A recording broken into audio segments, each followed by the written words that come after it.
Assalamualaikum warahmatullahi wabarakatuh.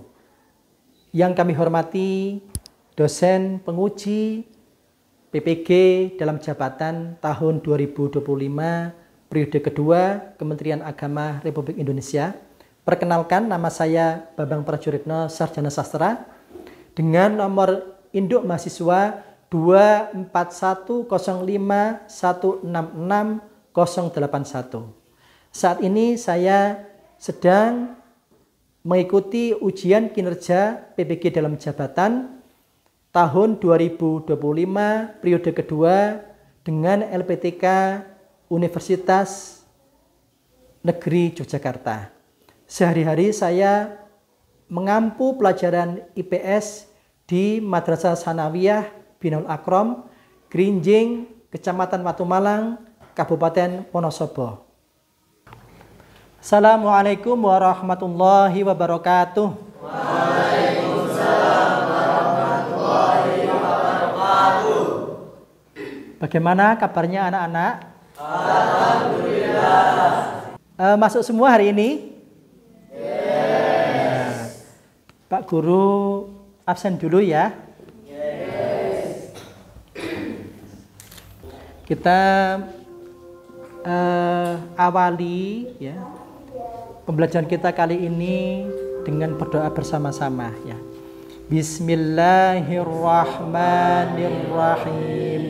Rabbi zidni ilman nafi'ah warzuqni fahma. Amin ya rabbal alamin.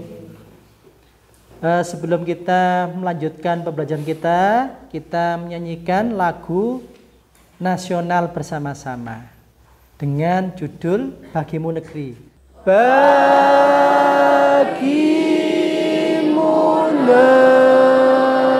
negeri, jiwa raga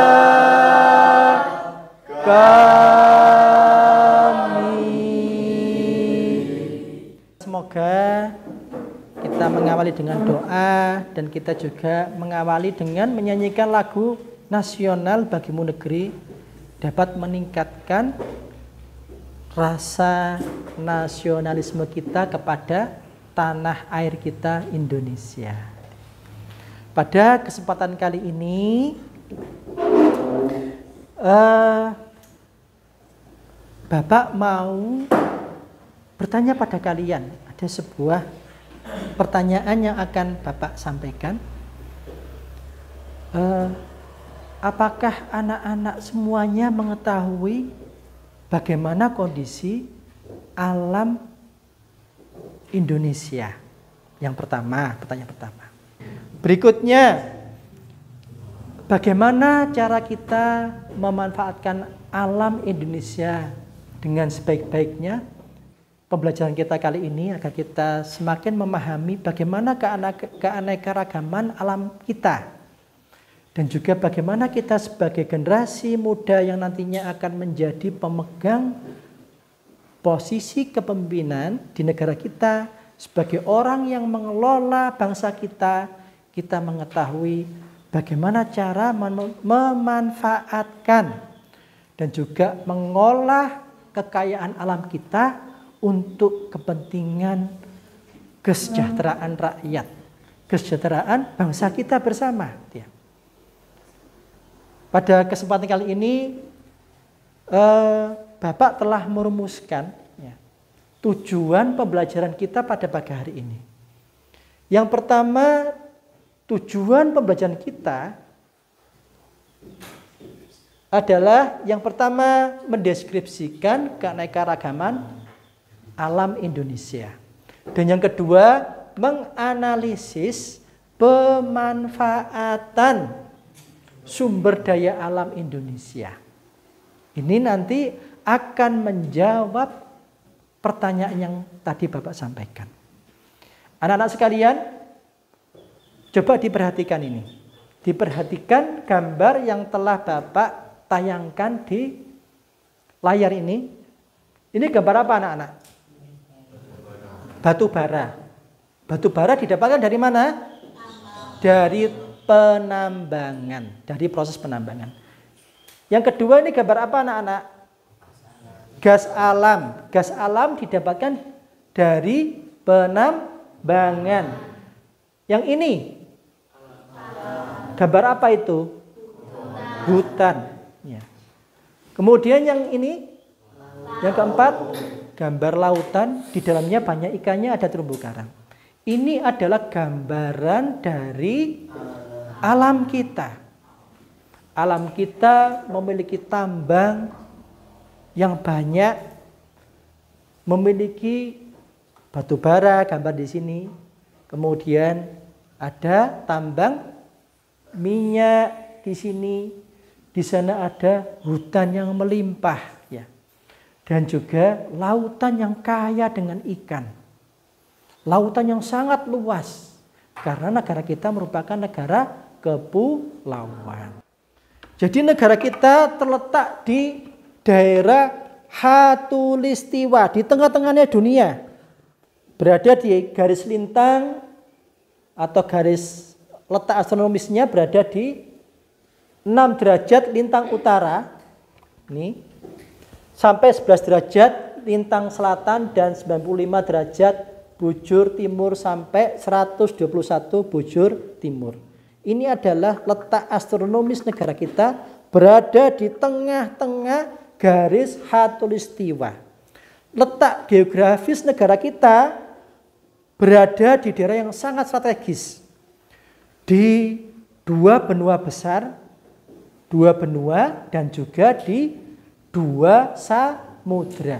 Di tengah-tengahnya ada negara kita Indonesia. Yakni Samudra Pasifik dan Samudra Hindia. Ada negara kita di tengah-tengahnya. Kemudian terletak di antara dua benua, yaitu benua Asia dan benua Australia. Oleh sebab itu, negara kita sangat strategis. Karena di tengah-tengah dunia, negara kita dikenal sebagai Jamrud Khatulistiwa. Berikutnya, negara kita secara letak geologis, ya, geologis ini berada di antara, ya, pertemuan dua jalur gunung api, yaitu Sirkum Pasifik dan Sirkum Mediterania. Sirkum Pasifik ini membentang mulai dari Amerika Selatan.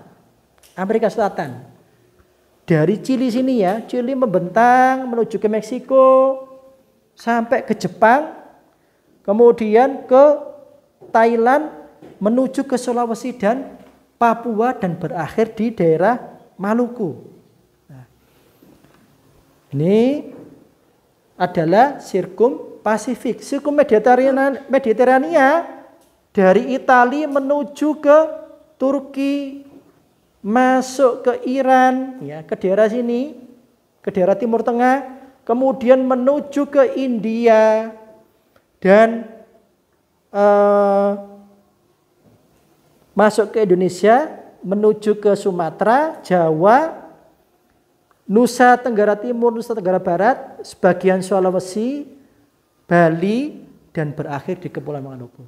Berikutnya, negara kita memiliki 127 gunung api.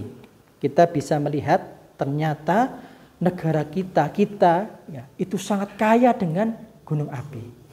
Dan sebenarnya kita ini berdiri di daerah yang sangat subur. Coba kita perhatikan sebenarnya ada apa di dalam bumi kita yang kita pijak. Nah, bumi kita itu keadaannya seperti ini, anak-anak. Di dalam bumi kita itu ternyata berisi apa? Di dalam bumi kita itu ada magma, ya. Jadi gambarannya seperti ini, anak-anak.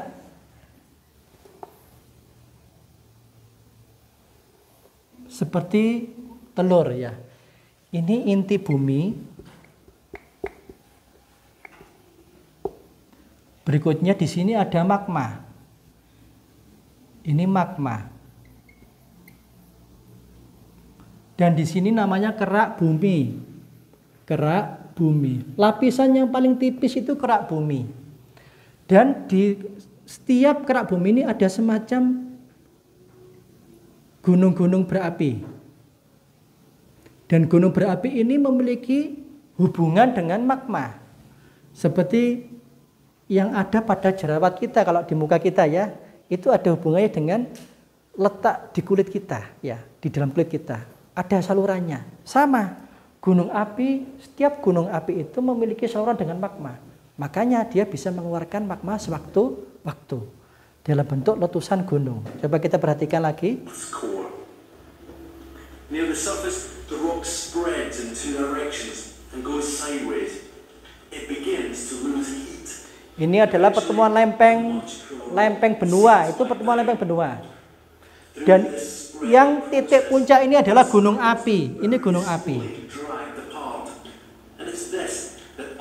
Setiap saat magma berusaha untuk keluar. Keluarnya bagaimana? Dalam bentuk letusan gunung. Dan setiap hari dua lempeng ini bergerak, yang disebut sebagai gerakan tektonis.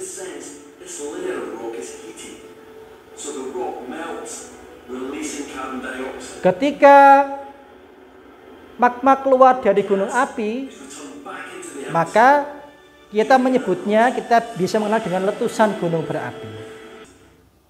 Ketika gunung berapi meletus, maka dia akan mengeluarkan bebatuan, mengeluarkan biji-biji pasir, batu, kemudian debu-debu, ya, tanah yang vulkanis, debu-debu vulkanis tadi, yang menyebabkan negara kita menjadi negara yang subur. Karena negara kita banyak dilalui oleh gunung berapi.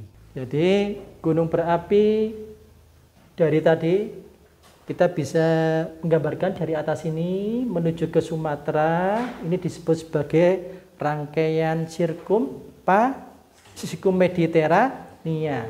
Menuju ke Sumatera, gunung apinya. Yang merah-merah ini berarti gunung api aktif. Yang kuning ini gunung api tapi dia sudah mulai aktif. Menuju ke Jawa, kemudian Bali, NTT, NTB, berakhir di Kepulauan Maluku.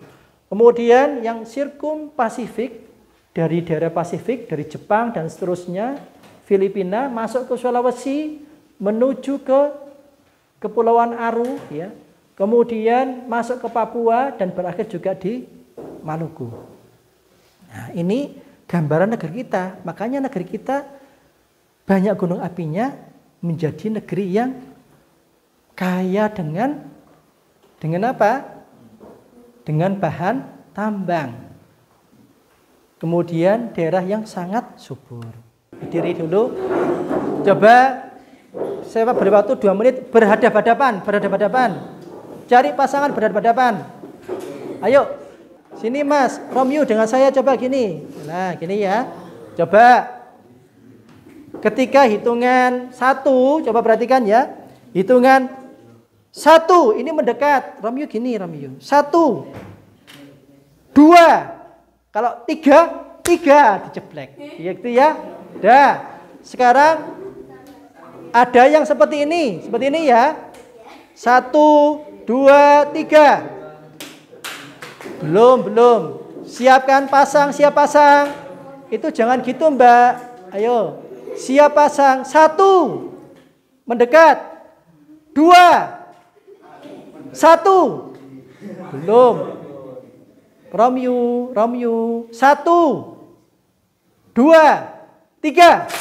Wah. Coba gantian, satunya lagi gantian.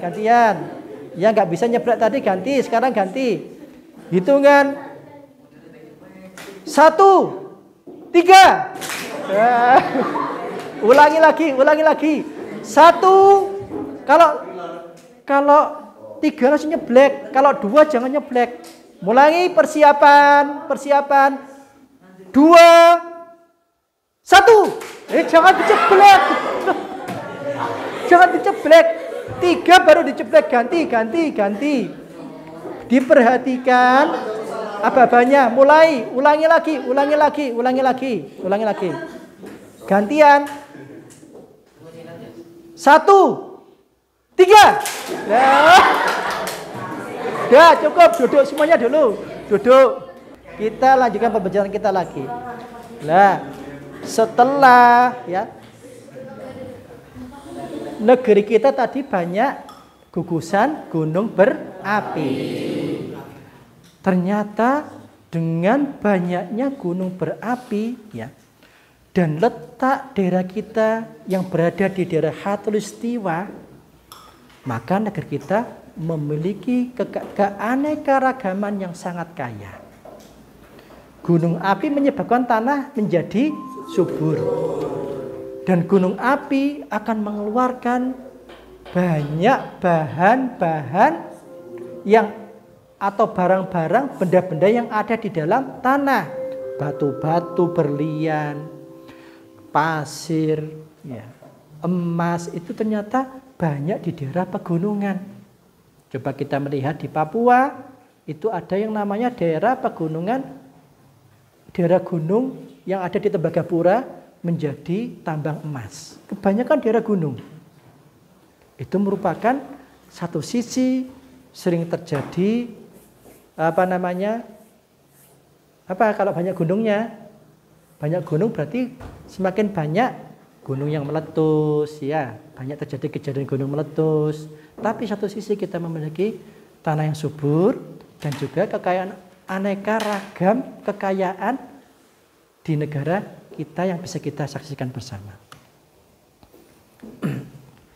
Di sini ada pembagian barang tambang. Yang pertama adalah barang tambang galian A. Ya. Ketika banyak gunungnya maka banyak pertambangan. Ya. Ketika banyak hutannya maka banyak terdapat batu bara yang menjadi sisa-sisa pohon yang dulunya hidup berjuta-juta tahun yang lalu, memfosil akhirnya menjadi apa? Batu bara. Ketika banyak terjadi gunung meletus, ya maka gunung itu mengeluarkan semua isinya yang ada di dalam perut bumi tadi. Lewat sungai, di sungai-sungai bisa dideteksi ini ada biji-biji emasnya. Nah, disitulah kita bisa mengetahui banyak pertambangan yang ada di daerah kita. Binatang-binatang yang besar-besar yang hidup di dahulu kala, yang di zaman purbakala berjuta-juta tahun yang lalu memfosil menjadi minyak bumi, dan gas yang ini terperangkap di dalam bumi menjadi gas alam. Jadi akhirnya negara kita banyak memiliki barang tambang. Oleh negara kita dibagi menjadi 3, yaitu bahan tambang galian golongan A, yaitu bahan galian strategis yang ini dikuasai negara sepenuhnya karena sangat strategis. Untuk apa? Untuk kepentingan pertahanan negara. Seperti apa? Seperti dibuat untuk melayani masyarakat, menyediakan LPG sebanyak-banyaknya yang terdiri atas apa? Ada gas alam, ada batu bara, dan ada minyak bumi. Ini dikuasai negara karena ini untuk pertahanan negara, agar rakyat terlayani dengan baik. LPG bisa dijadikan alat memasak di rumah tangga, masyarakat bisa memasak makanannya. Kemudian batu bara digunakan untuk menggerakkan energi turbinnya apa? Turbinnya PLN, pembangkit listrik tenaga uap, itu dari batu bara. Terus kemudian minyak bumi untuk melayani masyarakat. Digunakan masyarakat untuk menggerakkan sepeda motornya, mobil, untuk transportasi negara dan seterusnya. Ini untuk pertahanan negara, yaitu bahan galian golongan A. Kemudian yang kedua ada bahan tambang galian B, yaitu bahan tambang galian vital. Bahan galian vital digolongkan untuk dapat menjamin hajat hidup orang banyak. Berikutnya golongan C, yaitu bahan galian yang bukan golongan A dan golongan B. Nah, contohnya apa? Contohnya bahan galian A adalah minyak bumi, gas alam, dan batu bara. Ini dikuasai negara, digunakan untuk pertahanan negara. Kemudian yang kedua, barang tambang galian B. Ada besi, mangan, boksit, tembaga, timbal, seng, emas, platina, kemudian perak, belerang, intan, belerang. Itu digunakan untuk apa? Untuk melayani hajat hidup orang banyak. Ini bisa dimiliki oleh ini masyarakat. Misalkan kita memiliki cincin emas, itu hasil dari pertambangan negeri kita. Tetapi pengelolaannya dikuasai oleh negara. Kemudian barang tambang galian C, ada nitrat, fosfat, asbes, kemudian ada grafit, pasir kuarsa, batu, ya, andesit, ya. Kemudian berbagai macam jenis batu, marmer. Di sana ada pasir untuk bahan bangunan, ada batu kapur, ya. Kemudian batu apung, tanah liat, dan sebagainya. Berikutnya kalian cari referensi di buku, ya, di buku berkaitan dengan barang tambang galian A, galian B, dan galian C. Manfaat dan kegunaannya, kalian bisa memanfaatkan modul atau buku untuk mencari bahannya. Soal untuk kelompok ini lembar kerja peserta didik untuk kelompok. Anggota kelompoknya ditulis, ketua kelompoknya siapa dan anggotanya siapa. Diisikan di sana. Jadi kalian juga menjawab di bawahnya ini, ya. Yang pertama, galiannya, nama barangnya apa yang kalian tempel di sana.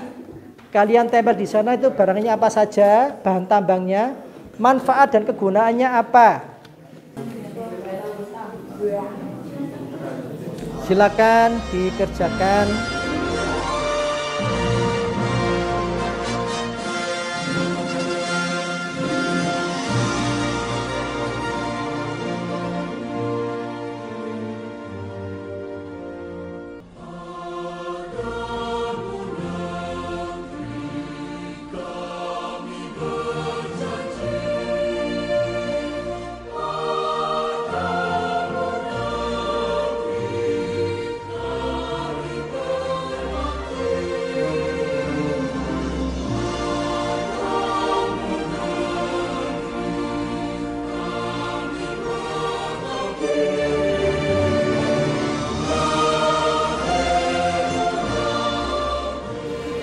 Anak-anak sekalian, kalian sudah mengerjakan sebaran barang tambang di Indonesia.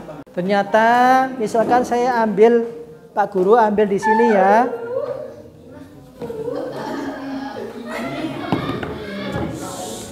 Ternyata coba perhatikan, ini tambang galian apa? Galian A. Itu saja sudah sangat banyak sekali. Kita hitung 1, 2, 3, 4, 5, 6, 7, 8, 9, 10, 11, 12, 13, 14, 15, 16, 17, 18, 19, 20. 20 pertambangan untuk galian A. Yang ini bahan galian apa ini? C. Ternyata bahan galian C juga banyak sekali di negeri kita, ya. Sangat banyak tersebar di berbagai macam daerah, ya. Ini membuktikan bahwasanya wilayah negeri kita begitu kaya dengan hasil tambang. Jadi ternyata di negara kita sangat banyak. Bandingkan dengan di Arab Saudi. Arab Saudi hanya punya apa? Tambang apa saja? Minyak bumi saja.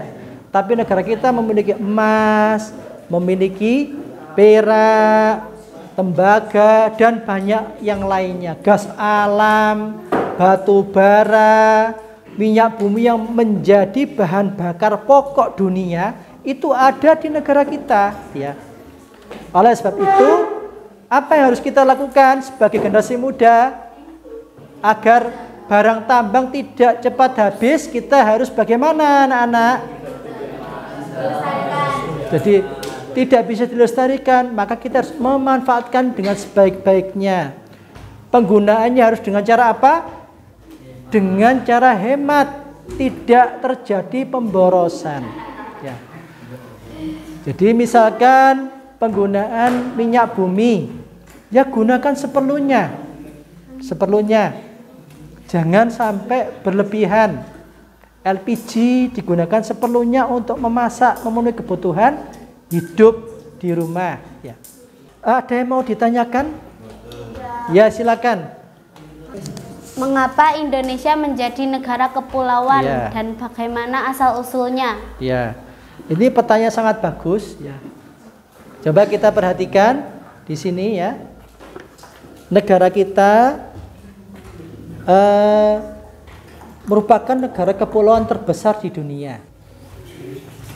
Negara kita memiliki 14.000 pulau. Bagaimana asal-usulnya? Ya. Karena proses geologis. Apa? Karena terjadi proses geologis. Proses yang terjadi pergerakan lempeng-lempeng benua karena adanya aktivitas magma yang terjadi terus-menerus. Zaman dahulu Jawa, Sumatera, Kalimantan ini menyatu dengan benua Asia. Sementara Papua, Maluku ini menyatu dengan mana? Dengan benua Australia. Ya, karena terjadi aktivitas magma, ya, di dalam perut bumi yang kita saksikan tadi, ya, ilustrasinya, ini menyebabkan terjadinya pergerakan daratannya. Jadi setiap hari lempeng benua ini bergerak terus-menerus sehingga adanya perubahan-perubahan, terjadi gempa, gunung meletus, ya. Itu akhirnya merubah posisi daratan. Karena berlangsung jutaan tahun, akhirnya negara kita terbentuk menjadi negara kepulauan terpecah-pecah. Satu daratan terpecah-pecah terus-menerus. Saya kira itu. Ada lagi yang mau ditanyakan? Silakan. Ya, Mas. Ya, silakan. Mengapa di Indonesia terjadi gempa bumi akhir-akhir ini? Apa penyebabnya? Ketika terjadi pertemuan lempeng benua tadi yang seperti ini, ya.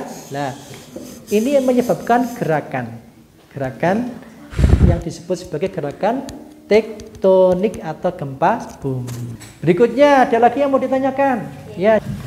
Ya, silakan. Mengapa Pulau Kalimantan tidak mempunyai gunung berapi? Kalimantan tidak memiliki gunung api karena tidak dilalui oleh sirkum Mediterania dan sirkum Pasifik. Oleh sebab itu, di tanah Kalimantan itu tidak pernah terjadi gempa. Tidak pernah terjadi gunung meletus karena memang tidak dilalui, ya. Sehingga tanah yang aman dari gempa ataupun juga gunung meletus karena memang tidak dilalui. Itu penyebabnya. Apa yang kita bisa tarik? Ternyata Indonesia memiliki kekayaan alam yang sangat banyak, beraneka warna, beraneka ragam. Jadi mulai dari kekayaan alam di lautan, di daratan pertanian, ada pertanian, terus apa lagi? Peternakan dan seterusnya. Dan yang kalian tadi diskusikan dengan kelompok kalian, ternyata di negara kita banyak memiliki barang tambang yang jumlahnya tidak hanya puluhan, bahkan ratusan tempat pertambangan ada di Indonesia. Dengan adanya tambang yang banyak, bukan berarti kita menggunakan dengan cara yang boros. Maka kita harus menggunakannya dengan efisien. Ya, efisien itu dengan cara irit, dengan cara sebaik-baiknya. Jadi LPG gunakan dengan seperlunya. Jangan sampai terjadi pemborosan. Ya, karena tambang itu bukan hanya kita nikmati pada hari ini, tapi untuk di kemudian hari, anak cucu kita. Dan tambang-tambang lainnya pun sama, harus seperti itu kita gunakan dengan cara sebaik-baiknya. Saya kira demikian pertemuan kita. Saya akhiri, kurang lebihnya mohon maaf ya. Semoga bermanfaat pertemuan kita kali ini. Ihdinas syiratal mustaqim. Wassalamualaikum warahmatullahi wabarakatuh.